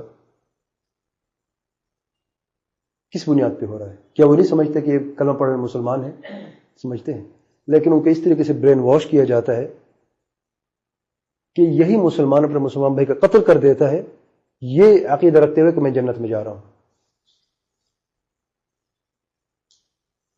اور نبی رحمت صلی اللہ علیہ وسلم نے فرمایا کہ کعبے کی اینٹ سے اینٹ بچ جائے اللہ تعالیٰ کو یہ تو منظور ہے، لیکن ایک مسلمان کا بغیر وجہ کے قتل کرنا اللہ تعالیٰ کو منظور نہیں ہے. بغیر وجہ کے مسلمان کا قتل کرنا اللہ تعالیٰ کو منظور نہیں ہے. تو یہ اہم باتیں تھیں ان کے بارے میں. شیخ الاسلام ابن تیمیہ رحمۃ اللہ علیہ کے بعض اقوال تھے، میں بیان کرنا چاہتا تھا لیکن وقت نہیں ہے. بہرحال یہ نشانیاں کافی ہیں ان کے لیے. شیخ الاسلام ابن تیمیہ رحمۃ اللہ علیہ کے اقوال اگلے دروس میں انشاءاللہ جب ہم غلط فہمیوں کو ازالہ کریں گے تو میں انشاءاللہ وقت کی مناسبت سے بیان کر دوں گا. اللہ تعالیٰ سے دعا ہے ہمیں علم نافع و عمل صالح کی توفیق عطا فرمائے، قرآن اور سنت پر چلنے کی توفیق عطا فرمائے. ہمیں ہماری ذریت کو سب مسلمانوں کو شرک بدعات اور خرافات سے نجات عطا فرمائے. سبحان ربک رب العزة عما یصفون وسلام علی المرسلین والحمد للہ رب العالمین. وصلی اللہ وسلم وبارک علی نبینا محمد وعلی آلہ وصحبہ اجمعین.